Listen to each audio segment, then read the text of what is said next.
Welcome to Houston Sports Talk with your host, Robert Land. Welcome to our Texans roster cut breakdown. And thanks for checking into the best Houston sports podcast, part of the National Bleav Network, presented by our friends over at FanDuel. And joining me to break it down is regular contributor Tom Chavarria, who co-hosts the Bullpen podcast. You guys know him from our live shows last year as well. But we also want to hear from you guys, our live YouTube viewers. You're a part of the conversation. So hit us with questions and comments as we move along. And before we get to today's moves, Tom, how worried are you about missing Joe Mixon for at least the first four games of the season? And were you surprised at all? I mean, not really, just because I think we've kind of all been kind of bracing for this. Joe didn't have any part in any training camp stuff. He didn't have any part in any preseason stuff.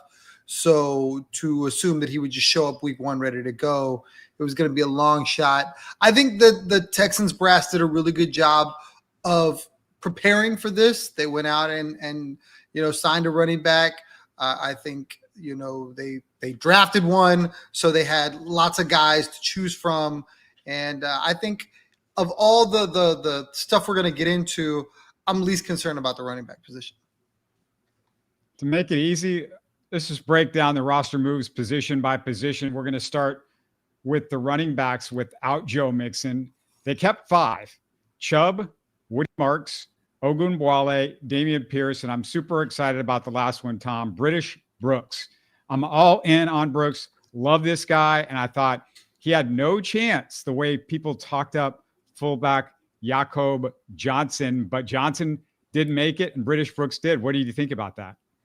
I mean, I don't mind the move. I thought Jakob had a great training camp. I think he's going to end up somewhere. I mean, if we're lucky enough to have him on a practice squad, I think that'd be great.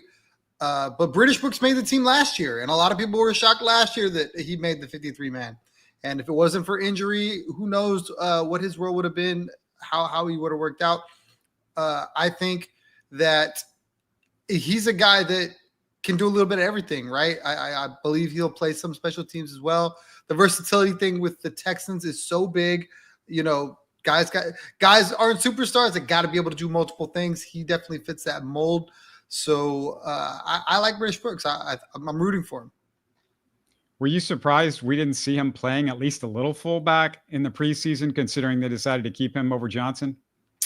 Yes and no. I mean, he did last season, I think, a little bit. I don't think that's something that he's going to struggle with. I don't think the role is going to be something that's too big for him. So to me, I think it was more about getting a look at Johnson than it was really trying to understand if Brooks could do it. And I mean, I hope we're not talking about it in the regular season. Hey, how come they didn't address this earlier? He's struggling with it now. I hope we're not talking about that. Man, Tom, I thought we'd float right by quarterback. I mean, it was going to be just CJ Stroud and Davis Mills, but I'm pretty surprised. Graham Mertz. Hello, Graham Mertz made the roster, the 6th-round pick. I guess they were worried he'd get claimed because I thought he was just going to be on the practice squad. Maybe he was too good Saturday. Maybe that forced their hand. We have to keep him on the regular roster. It's a really intriguing add to the 53-man. I did think Graham Mertz played well. I feel like this gives me like a little bit of the whole New England thing where they would always stash a quarterback to develop and then trade him, or he would be the backup and they trade the other guy. I really feel like this is something that maybe that Nick Caserio is trying to do as a way to either, okay, if it comes that Davis Mills becomes a commodity, okay, they've got Graham Mertz already working, or they could turn around and move Graham Mertz next year. Because, I mean, when you look at some of the quarterbacks that went in front of him, I don't know if they look that good so far in the preseason. So Graham Mertz might have enough tape that somebody may offer them, a pick later in a later round that would be greater than what they spent to get him. The other thing is, we're going to talk about this with each grouping and with each guy that we say is like, well, is he still here? What's going on with that? It might be a situation where they're waiting and Mertz is the guy they're going to put back on the practice squad bides them some time, I guess, to figure out what they're going to do with the roster spot, because there's some weird roster construction here, and we're not there yet, but we're going to get there. They did keep 7 wide receivers to start the season again this year. No big surprise here. Nico, Kirk, Berrios, Justin Watson, and of course the 3 Cyclones, Hutchinson, Higgins, and Knoll. Any thoughts, Tom? I mean, this felt like it was sort of chalk once they traded Mechie. I mean, chalk in the sense that they kept all the guys that you thought they would have a chance to make the team. But interesting in the fact that where you knew there were going to be cuts made in other places, I thought 7 was a big number. I thought that it was going to be closer to 6 that was going to be the number, and I thought Watson was going to be the odd man out. So clearly they feel like they have some sort of role for him. I know they try to have him return kicks because, again, that versatility, right? Berrios looks really good back there returning kicks and punts, and Watson didn't. So I thought that might have hurt his chance to make this team. There were some other guys that performed a little bit that maybe they could do that. So I don't know. We'll see how that works out for Watson. Hopefully, 6 weeks from now, I'm going, man, I'm so glad they kept him. Yeah, it looks like with you got Kirk and Knoll, they feel like more inside slot guys. I know Kirk can play a little bit on the outside, but that seems like that would probably be their role. So Watson as another outside guy, sort of back up in case Higgins is not ready or he struggles a little bit in his rookie season. So, that's worth keeping an eye on. The O-line was pretty much chalk. We can definitely say that. The starters, pretty clear from left to right: Ursary, Tomlinson, Andrews, Ingram, Titus. The bench is Patterson, Scruggs, Fisher, and a $12 million backup tackle, Cam Robinson. We heard buzz, Tom, that the Texans shopped Robinson. Are you good with him off the bench at this point? It's interesting, right? When we heard that they were trading him, people were like, oh, yeah, do it. A lot of the people on Twitter were like, absolutely, get rid of him. Then you had Texans Cap, who was like, look, this doesn't make any sense. Like, you're paying this guy to go play for somebody else if you trade him. It wouldn't make a whole lot of sense. And I think that's ultimately why they kept him. They ended up trading Austin Deckles to the Chargers for a conditional, I think it was 7th round pick. And one of the things I want to talk about, and I'm curious what you think, because I heard it on my drive home. I like to tune in to, the voice of the Texans, Mark Vandermeer and Johnny Harris, and listen to them and they were going over the 53 man. I don't know if you've thought of this. I didn't think of this, but something Johnny Harris said that maybe makes sense as to why they did what they did with Cam Robinson is the potential to maybe use a six lineman front. Because when we get into some other position battles or the other roster constructions, I should say, it kind of makes you wonder why they did what they did. So would you be okay with Cam being reporting as eligible and lining up instead of a tight end? It's a very expensive 6-man eligible type grouping. I get what they're saying. It just feels like we're doing all that for that.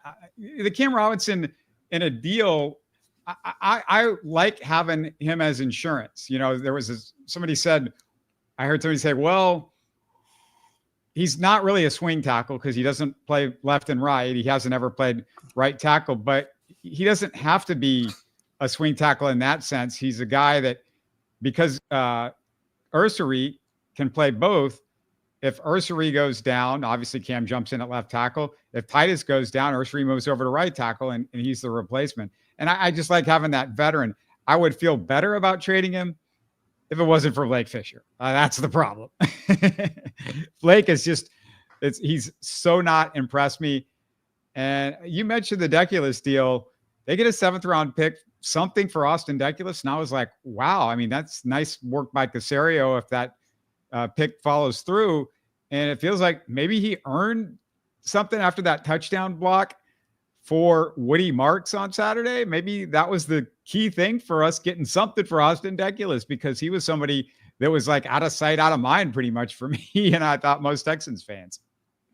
Yeah, the one thing I'd say about Blake Fisher is he's still really young. This is only his 2nd season. I think he's going to be allowed to develop now, where I think he was kind of forced in a little sooner than probably, the Texans brass or maybe even himself would have wanted.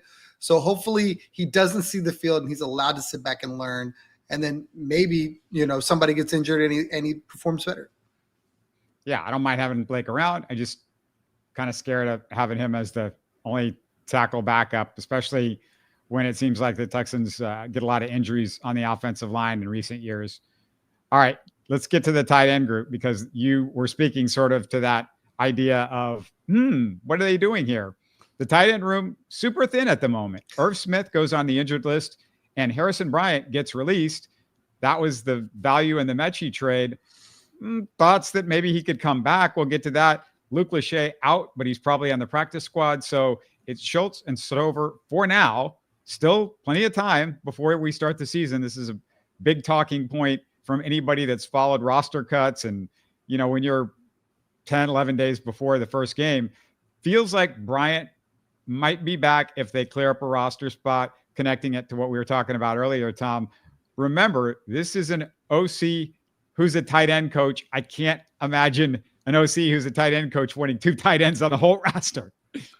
It's interesting. I when I saw that was like the thing that was like the huge thing.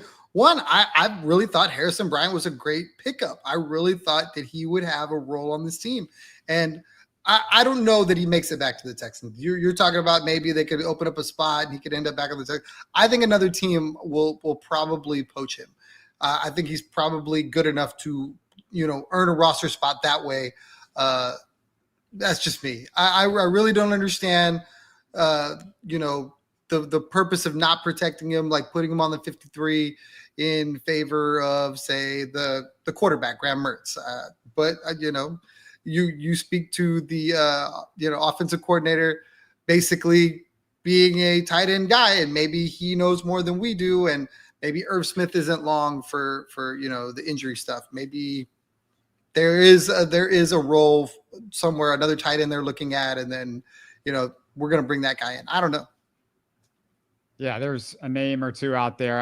I didn't see anything from anybody that I really respected to tell you like, okay, that's a guy that the Texans are going to bring in. But yeah, that's something to keep an eye on. I don't think that stays the same. And there's no question, when you start looking at this roster, there's some weird construction. There's some stuff that's going to change, and we're going to get to the defensive roster construction in a second, Tom. But I decided to check on FanDuel and how many yards the main over-under is for Nico Collins in week 1 versus the Rams.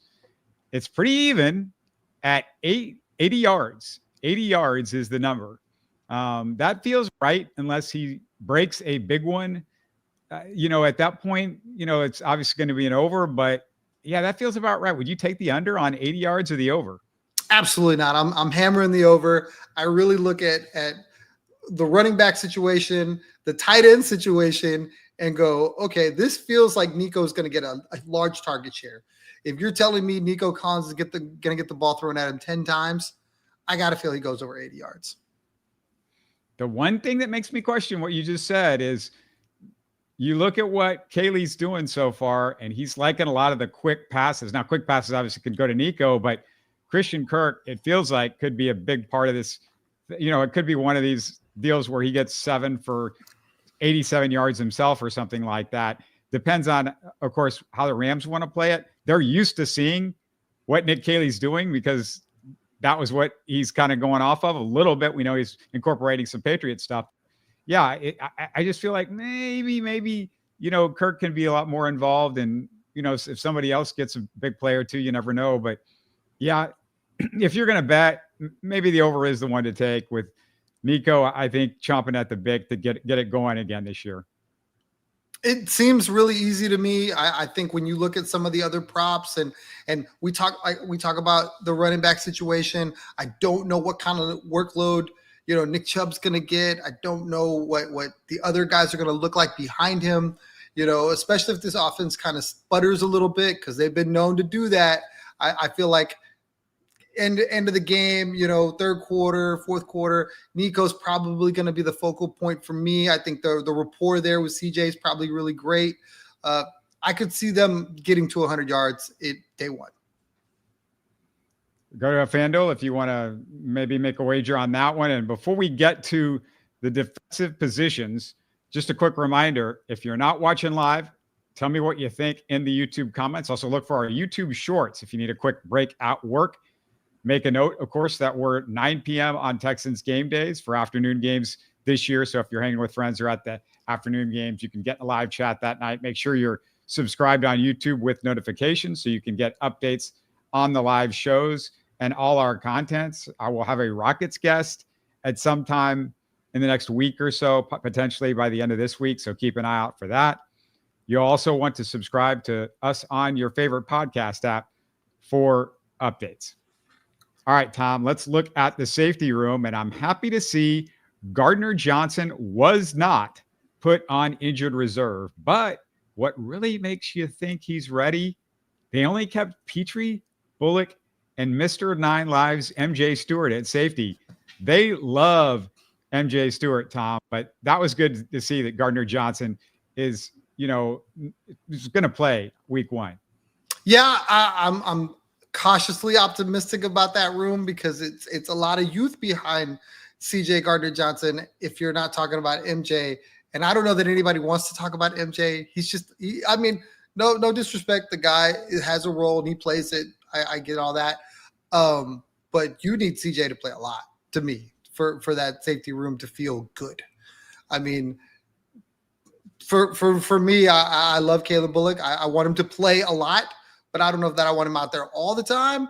And what else did you leave yourself with? I mean, they cut a lot of guys. Not a lot of depth in the secondary room overall. Forgot to mention also that safety Jalen Reed, who's on the injured list, is not going to be available for the first few weeks too, which we assumed. And Jimmy Ward, we also assumed he was going to be out. He's on the commissioner's exempt list. And he's got a bunch of hurdles before he is going to come back. So I'm not even depending on him at all this season. Now, the cornerback room, I said there wasn't a lot of depth. The cornerback room had maybe a couple of surprises. The easy decisions, Stingley, Kamari, and rookie Jalen Smith. Some might be surprised. The only other cornerback on the roster, Tremont Smith. But special teams, it's a game changer for Tremont. Meanwhile, Miles Bryant, Arthur Millette, and Damian Arnett all on the out. Does this feel like enough depth to you, Tom, at cornerback? No, not at all. And I'm praying for all the health for all the secondary, because you really look at the secondary and it just seems really, really thin across the board. An injury anywhere, and that's just going to leave this team like in a bad spot. And corners no different. Injuries happen in the NFL. There's tons of stuff, that goes on. Little muscle injuries, things of that nature. And I don't know that the Texans can really afford injuries to any of their starters early on. Yeah, secondary is not super deep. Really great at starter, just not super deep. It's one of the worst positions, I think, depth-wise on the roster. But, I mean, you can't have everything when you've got guys that are as good as their starters are. Instead of going heavy on the secondary, it looks like the D-line is going to be like just a huge pool party every week. I mean, they've got so many guys. It's you, me, and the boys, Tom, that are going over and just hanging out with the pool and the girls. And there's going to be like 30 of them out there. No, there's going to be 10. There are 10, count them, 10 defensive linemen. And this is without Danico Autry, who was put on the injured list. The locks were Will Anderson, of course, Danico Hunter, Sheldon Rankins, Tim Settle, Mario Edwards, Derek Barnett, Fatukasi, and Darrell Taylor. The last two aren't guys I'd want to cut. It's hard cuts. But what do they do with all these guys? Tommy Togiai makes it, who everybody loves. I love him. And Dylan Horton, big question mark, still trying to make the comeback from cancer. Is this too many, Tom? You think one of them or two of them potentially get dealt for maybe, like you said, depth in the secondary potentially? It really feels that way. I mean, I don't know how all these guys even get playtime. Like you can only play so many guys on the D-line. It's great depth. The D-line is definitely the strength of this team. From that standpoint, I mean, you feel good about Togiai playing right away, and he won't. And I think that's something that we're going to see. If they trade, it's going to be really interesting, because I felt like a lot of the trades happened before cut day. A lot of teams were proactive in that sense and was like, okay, let me go in and get these guys before we have to make roster moves ourselves. And now I don't know. But on the flip side of that, Labor Day has been like a historic day for Texans. They've always made trades on Labor Day. So maybe what you said comes to pass and one of those guys gets moved. Keep an eye on it. I mean, we're still, like I said, a long ways away from this thing. Didn't mention Kurt Hinish also on the injured list. So right now the Texans are paying for 12 defensive linemen on the roster, 12 guys. The last major group is linebacker, and we'd guess they'd keep these 6, and they did keep these 6. The obvious 4, Azeez, Toa, Christian Harris, and EJ Speed. They kept both Jake Hansen and Jamal Hill. And Tom, just like British Brooks and Tremont Smith, Jamal Hill had a huge edge on everybody because of the special teams acumen. We know Caserio loves that. Absolutely. I really like Jamal Hill. I think that was a great draft pick. I think he's going to get a chance to develop.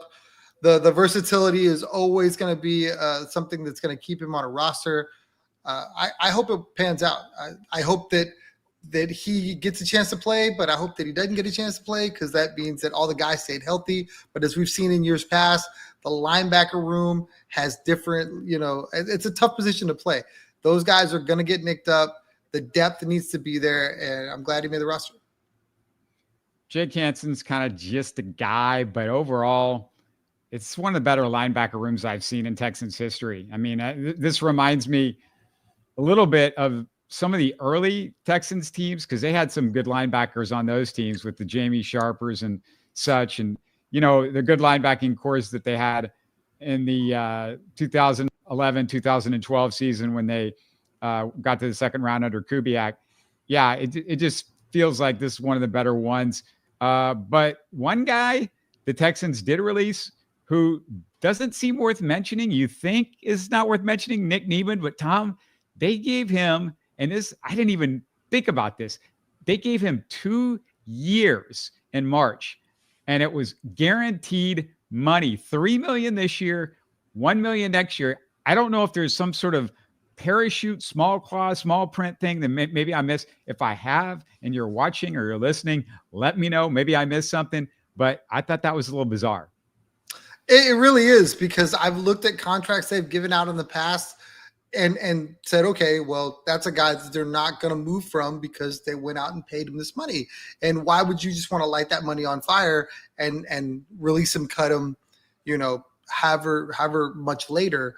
I looked at the contract that they handed out to Brevin Jordan last year when he was injured in season.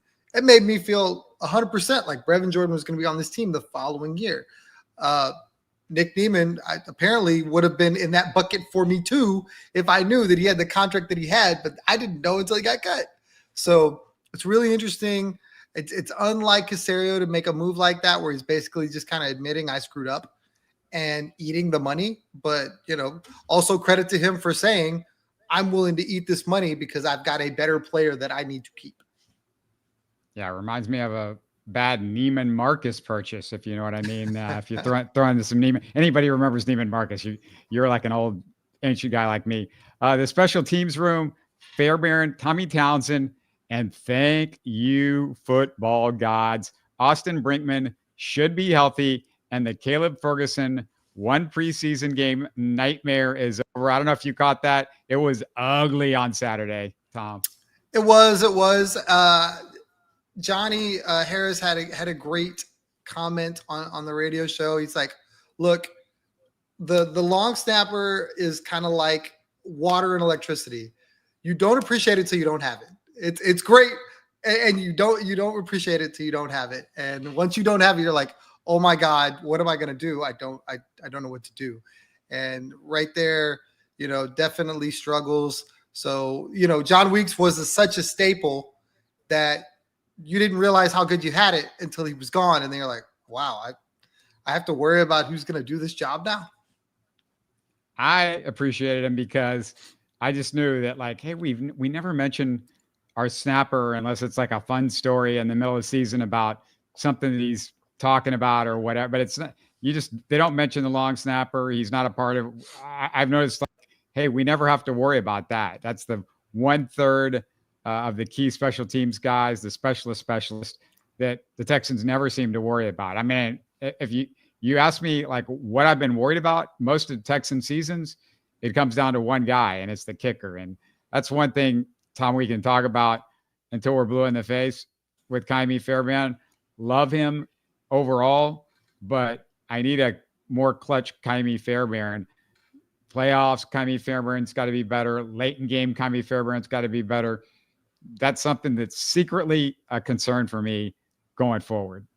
We don't agree on a lot, but I definitely agree with you there, because I've always thought that Ka'imi was a great regular season kicker and a suspect clutch postseason kicker, like so suspect. So the fact that we're tracking on that, I love it. I see Brandon in the comments. We hit the tight ends a little bit earlier. Only 2 tight ends. Very, very curious stuff from the Texans. But again, as we mentioned earlier, the show's not over. Plenty of time till the regular season. Any other storylines that you saw with the cuts or the roster makeup? Anything that caught your eye, Tom?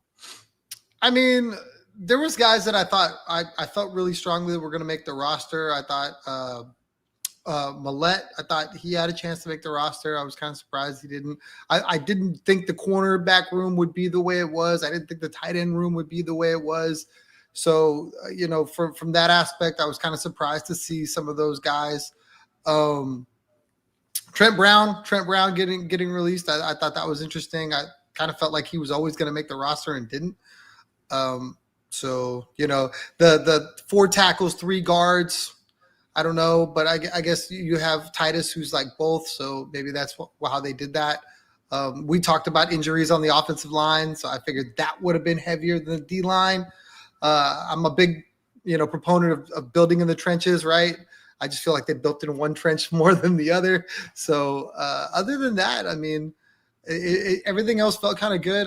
All the major key points we talked about, those were surprises, but I think it's a really good roster. I really am interested to see it, how many days from now, and let's get this thing going.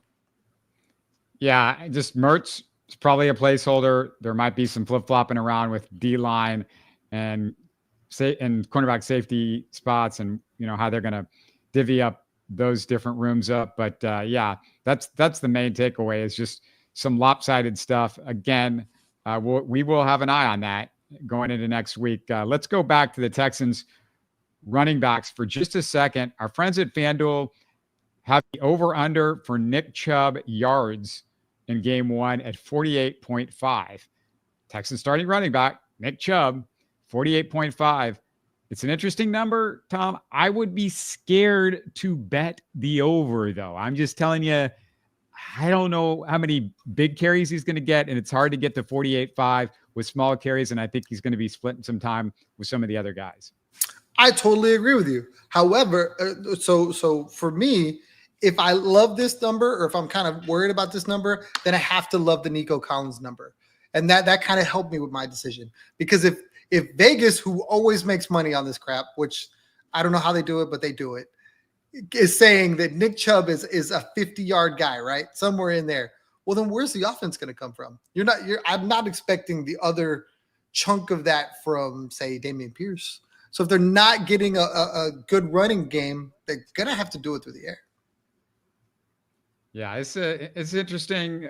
This is how much you think they're actually going to run the ball too, because if they're doing a lot of running on first and second down, maybe Chubb's getting those runs. But I just find it hard to believe that he's going to get a considerable amount of runs and without getting big chunks. And he just doesn't do that anymore. I just find it extremely hard to pull that off. They're going to run more this year. I'm pretty confident in that, because I think they actually will be able to run. Just a new concept for the Texans, hopefully, from what we've seen from the last few years. Last thing I want to throw out to you, Tom, is I know you're working on stuff over with James. Remind everybody about your show and where they can find you. Guys, if you're looking for a slightly different perspective from myself and another military veteran, come on over, check out the Bullpen. We're on YouTube. You can find James Roy, who runs the podcast, on Twitter, X, and Instagram. Twitter or X, whatever you want to call it. It's always going to be Twitter for me. I'm just going to die on that hill. We do shows on Wednesday. We do a pregame, postgame, Friday pregame, Monday-ish postgame, all season long. Come check us out on the Bullpen. We'll definitely be talking Texans all season long. This all means that now the next talking point for the Texans, unless there's a major trade, which you never know, but last talking point before we hit game one, ready for game one, just 9, 10, 12 days. I don't know. My math's bad. 12 days away. I think it's 12 days away. I think I just figured it out. But great to have everybody with us, and definitely wish you guys have a great week, great Texans week. Enjoy your week, and I may be back later in a couple of days with some Rocket stuff, but definitely in the next few days we're going to have some Rocket stuff for you. So stay tuned for that, and have a great evening, everybody. We'll talk to you soon. You're listening to Houston Sports Talk. Hey, don't forget to support us by subscribing and commenting on YouTube. You can always listen to us on Spotify, Apple, or your favorite podcast app. Tell your friends about us and share our show links on social media. Spread the word, everybody. Thanks for listening.